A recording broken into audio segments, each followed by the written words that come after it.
All right, it looks like we just about to have everyone down here, so we're going to go ahead and get started here.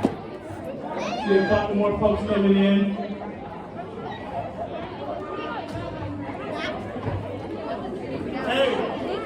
Hey, you can see my head? Your mouth shouldn't be moving. And you can see my head? Your mouth should not be moving.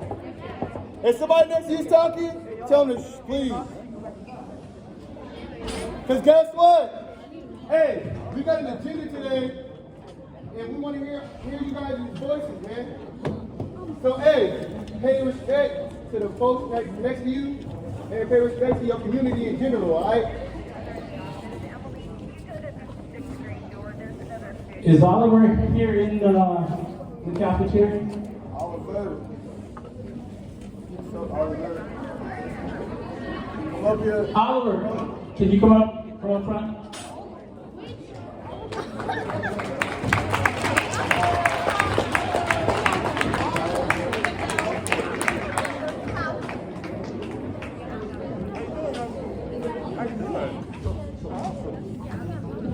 So folks, I'm going to go ahead and introduce our two guests, and then I'm going to ask Oliver to help me get the mic around to folks that want to speak after they kind of introduce themselves and have a chance to talk. So then I'm just going to turn it over to a student. So I'll let we have two guests here from PPS, Mr. Gary Hollands, who's a board member, and Mr. Jonathan Garcia, who's chief of staff out of the superintendent's office. So I'm going to give the microphone to them, let them say a few words, and then we'll go ahead and get started.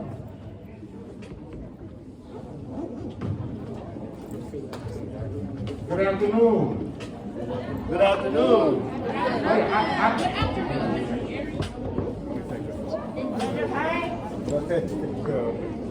So I like call and response, so I want to know y'all live right now. Good afternoon. Good afternoon.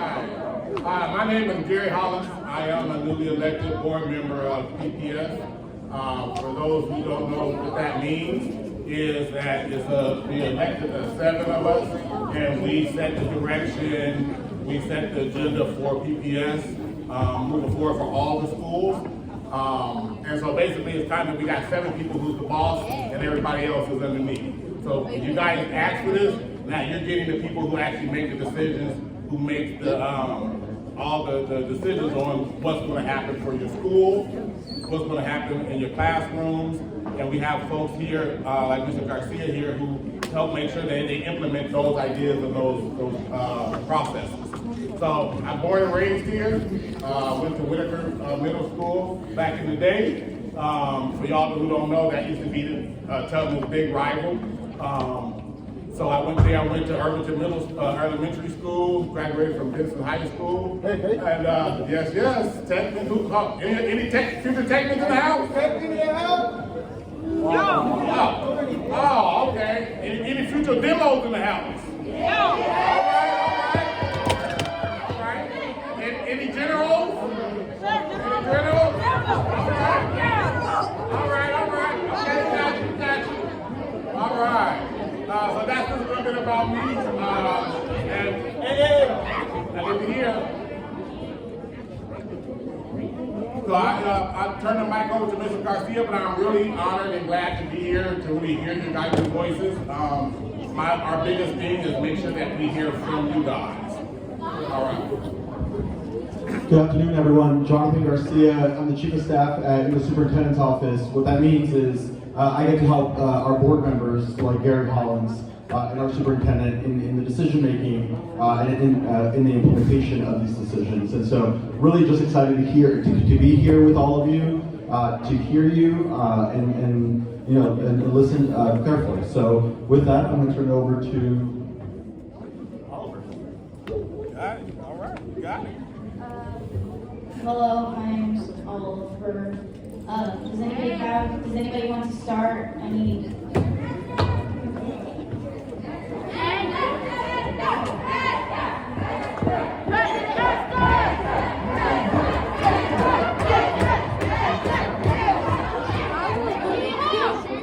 Is she here?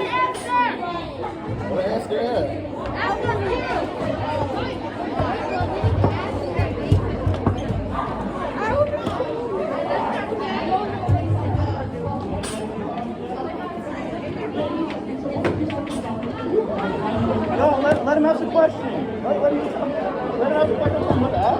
All right. Let's go answer. Don't send me nothing.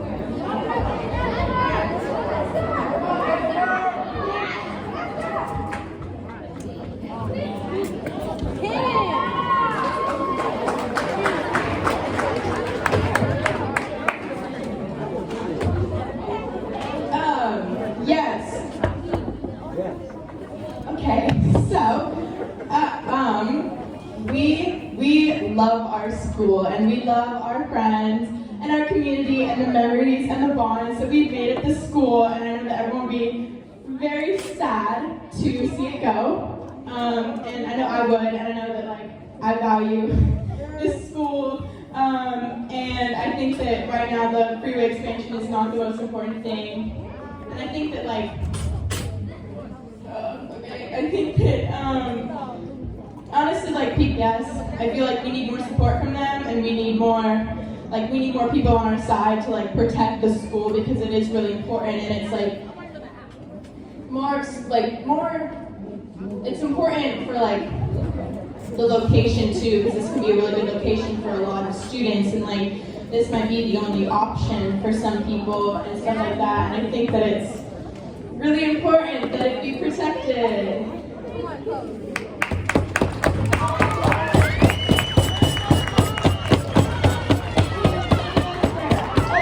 Okay, we got another hand.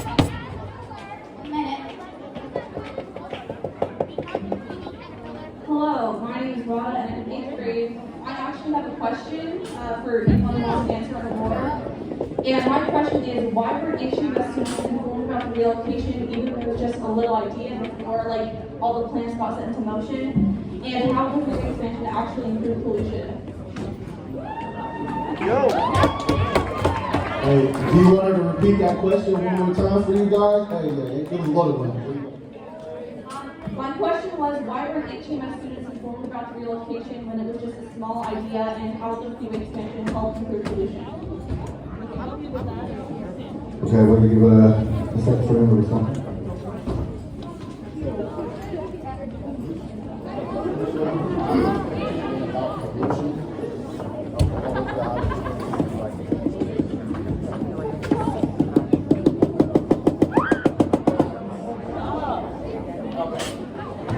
So let me everybody lower your voice a little bit. So let me try to answer the question that she proposed. Let me make sure I got the question right. You want to know how come Harriet Tubman kids wasn't notified around the relocation of the school earlier on? Okay. And then the other question was around how do the I-5 expansion decrease pollution? Right. All right, so let me take the first one, the last one first. I'm not 100% sure of how I-5 expansion decreases pollution. I have no idea of how that is. I know PPS board was against the I-5 expansion from the beginning. I want to make sure I make sure it's clear to everyone is that even though PPS was against the I-5 expansion, that was not our decision to make. That was the Department of Transportation's decision to make, and they made the decision regardless of our opposition to the project or not. So what we were looking at was how do we protect our students with the I-5 expansion coming? And that's kind of how we got to the whole point of relocation piece. I want to make sure it's clear that too is that we're just talking about relocating the school, not getting rid of the school. So the school is still going to be, they're still going to be Tubman, it just might be in a different location. And one of the things that we're really looking to do is make sure that location stays within this area. So that way, people who need access to it will still have access to the location area of where the new Tubman is going to be at. Thank you, Mr. Gary. All right. My name is Neil, and so I was wondering, if you knew that it was already going to happen, why did you put kids into the school before it happened? Good question, Neil. Good question, Neil.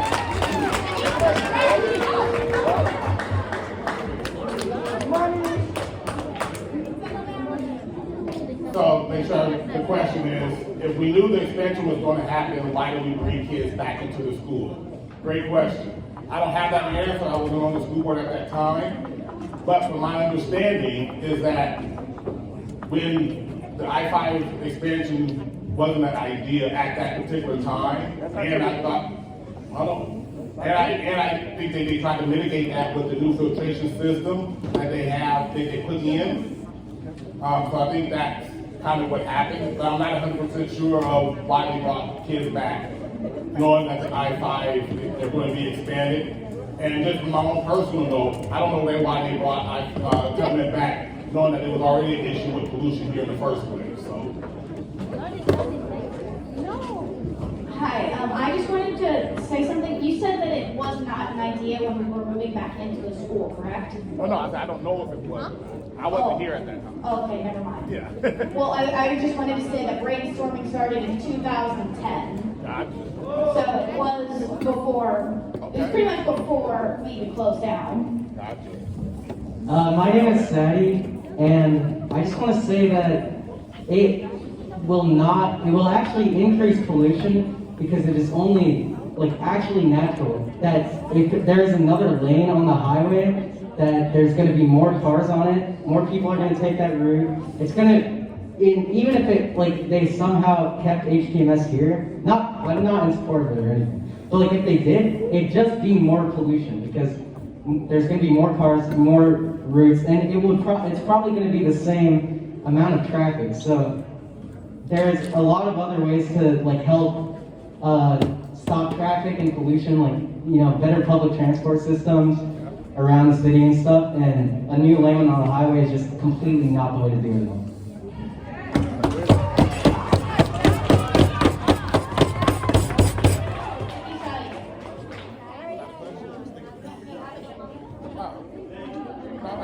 I agree. I agree 100%.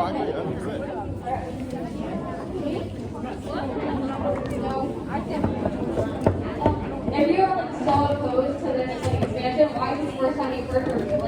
If you're supposed to be our advocates, why is we have to make our side, we have to protest? The only walkout that was planned was canceled by someone that didn't even make it. Why are you our advocates? But this is the first time we've ever.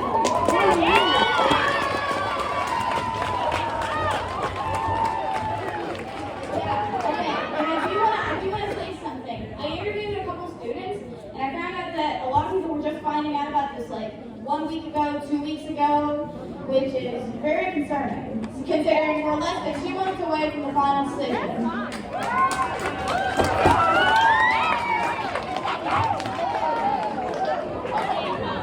I need to be able to hear, everybody needs to be able to hear me. I want to be able to answer some of these questions. So I want to make sure I understand the question. The question is, why haven't you heard from us before, right? Yes. I think that's a great question. As a district, sometimes we mess up. Bottom line, we can't say there ain't no other reason why we should have been here. We should have been here earlier. We should have been engaging with you guys a lot sooner, right? We shouldn't have to wait for something to to happen and to come in and try to talk to you guys. We need to be more proactive. And so I did get some emails. I don't know who I got emails from. I think it was last week about coming here, and I responded back to whenever you guys wanted me to come back and speak. I will come in anytime you guys want me to come and speak, but to your point, yeah, the district just hasn't been as responsive to the students as we needed to be.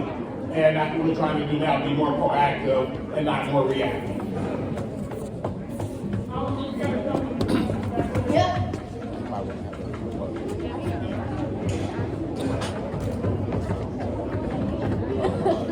Hi, my name is Zoe. I would just like to kind of bring to light a question, the fact that whenever plans like this are proposed or kind of expansions are proposed in white neighborhoods, it is immediately shut down. And my dad is an architect. He has shown me plans that have been proposed before, and he has shown me different things, just things that have been proposed in white neighborhoods, and they are immediately shut down and not but it has been 12 years, as all of us said, it was originally being transformed in 2010. and it is still an idea, and still a next thing that is very likely to happen in this neighborhood.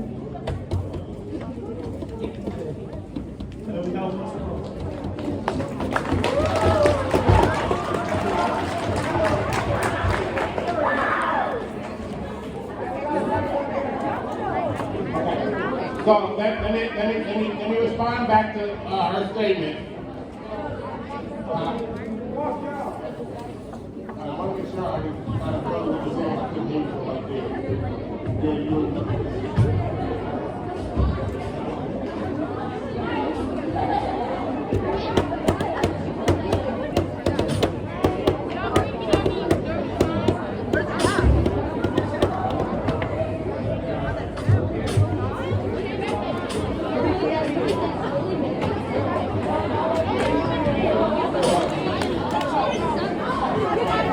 So let me respond to what she was saying, guys.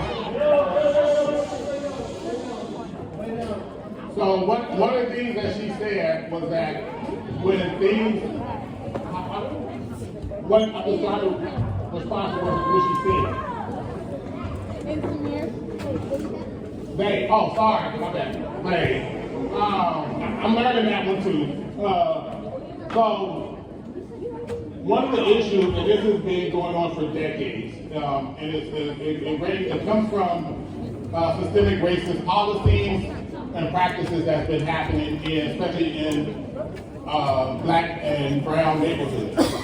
When things happen in other neighborhoods that have more resources, more advocacy, a lot of those things get shot down. So when you talk about highway expansions and things like that in other more affluent neighborhoods, they're able to have more resources, which is money. They have more political power and pressure, and a lot of times they squash that stuff. In our neighborhood, a lot of that stuff doesn't happen. We don't always have a lot of those resources to fight back. We don't have resources to go hire attorneys, to fight the city or fight the state in order to keep things in our neighborhoods the way we want. And making sure I might not be 100%, but I believe Tubman was here first before they brought the freeway down here. So there used to be a community around here before the freeway even got here.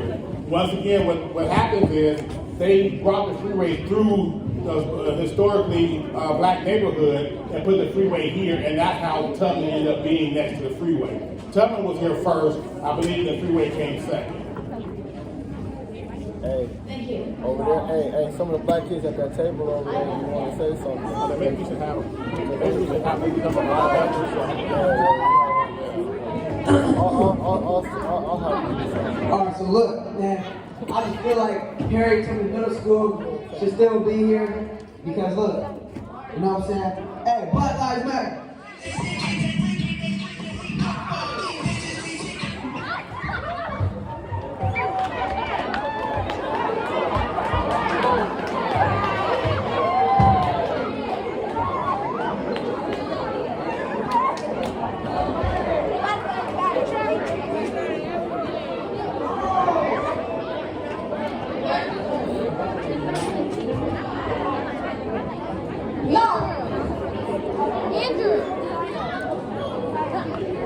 Hey, Miley. Come on. All right, y'all. Hey, Miley, about to speak up? Give her a time. Why isn't there a Guadalupe here? What? Why ain't there a boss here?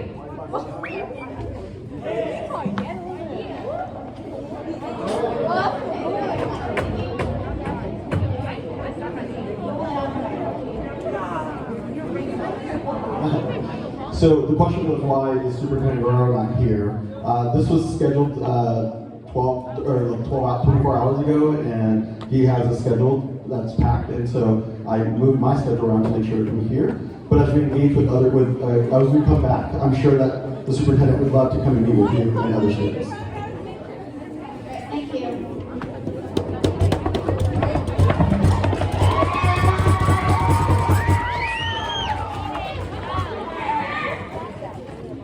This is, wait,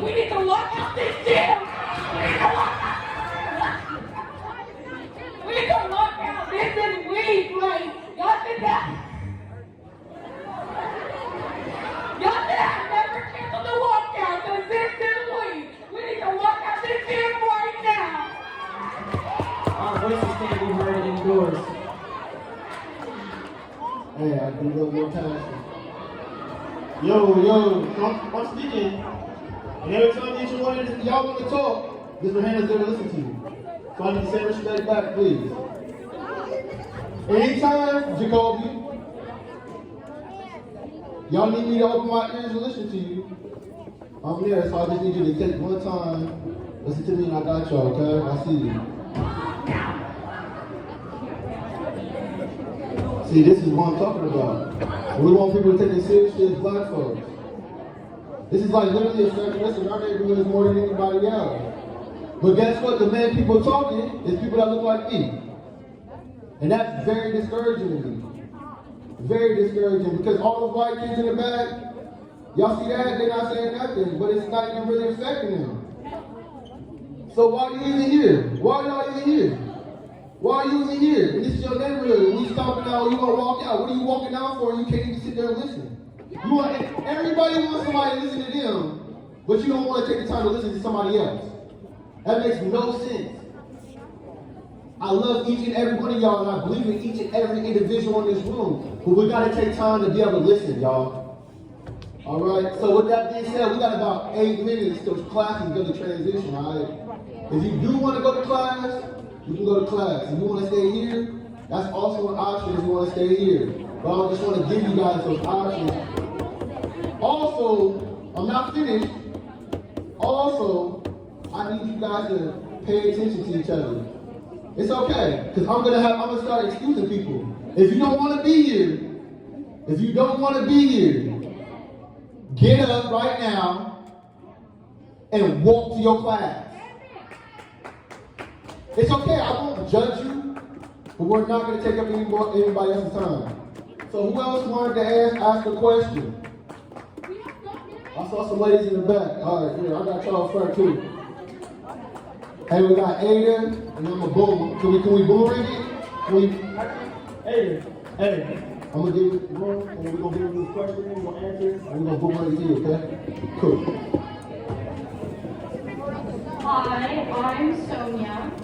And I'm just gonna restate, I wrote this before this happened, so some stuff you might have answered already, but I wrote this letter that we were emailing to the board. But thank you for being here, thank you for listening to us. Yeah.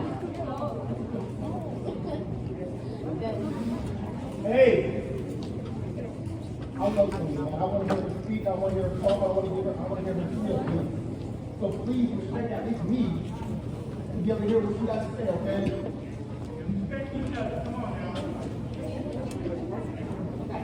Expanding the freeway is environmental racism because it not only increases traffic and pollution, but it jeopardizes our school, which was created for and reopened to serve the black community. The historically black Albina neighborhood has already been negatively impacted by the initial building of the freeway, and this will continue if the expansion moves forward. This must be taken into consideration because our voices deserve to be heard. We are not afraid to stand up for this school and community. We need to empower HTMS student voices because we have not been included in this conversation, and we need to be heard because this decision will affect us the most. Thank you for your time.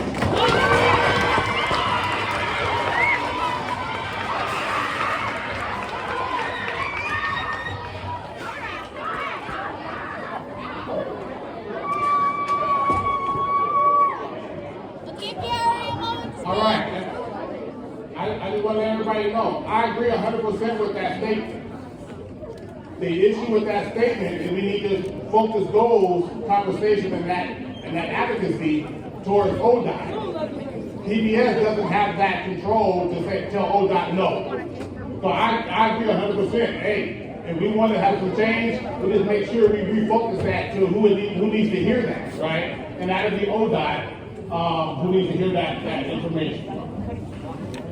So who can you connect us to make that transition happen? Who can you tell us to talk to specifically? Like who can be emailed?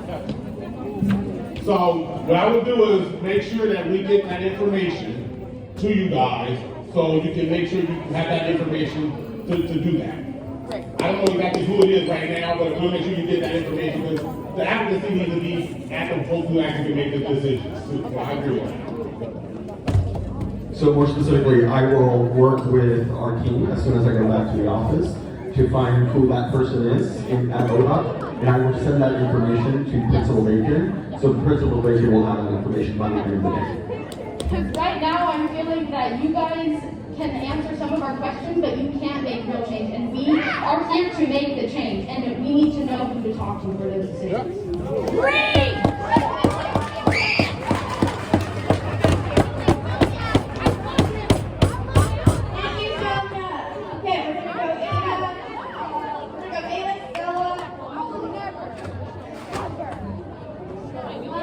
So I'm hearing that the PPS is not like strong enough to defend against ODOT because ODOT is too big of a corporation. Does that mean that ODOT is choosing transportation over our lives and over our education? And if so, I'm hearing that there's nothing you guys can do to help us. Is that true?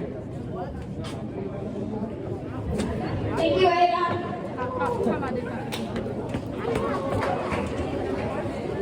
So let me respond to that question. So, ODOT is a public entity just like we're a public entity. All we can do is have opinions on what we feel we can do for our kids. Whether the freeway happens or not is just like us having an opinion, just like each and every one of you guys have an opinion. One thing that we try to do is to make sure that whatever decision that they make, we make a decision in order to protect our kids. So when they decided to say, okay, we're going to do the freeway expansion, our goal was to figure out how do we protect you guys from that expansion if it's going to happen anyway, and that's where the relocation piece came from, is to do that. Appreciate it. Hey, for what if it means anything I do, I appreciate y'all brothers for coming down here, man. Like I said, you guys, hey, class is coming to an end and beginning. So, no. What we're gonna do is we want to do. So raise your hand if you want to stay and conversate. If you want to stay here, raise your hand. If you would like to go to class, raise your hand. Hey, and it's okay if you would like to go to class and attend class. You do. So we're gonna actually have. Oh wait, it's okay. It's all right. Because I already see some kids. I'll explore the class myself. But look, we're gonna take this to the library. We're gonna transition to the library because we got a band getting ready for that. Okay. You want to give it to all of them, okay?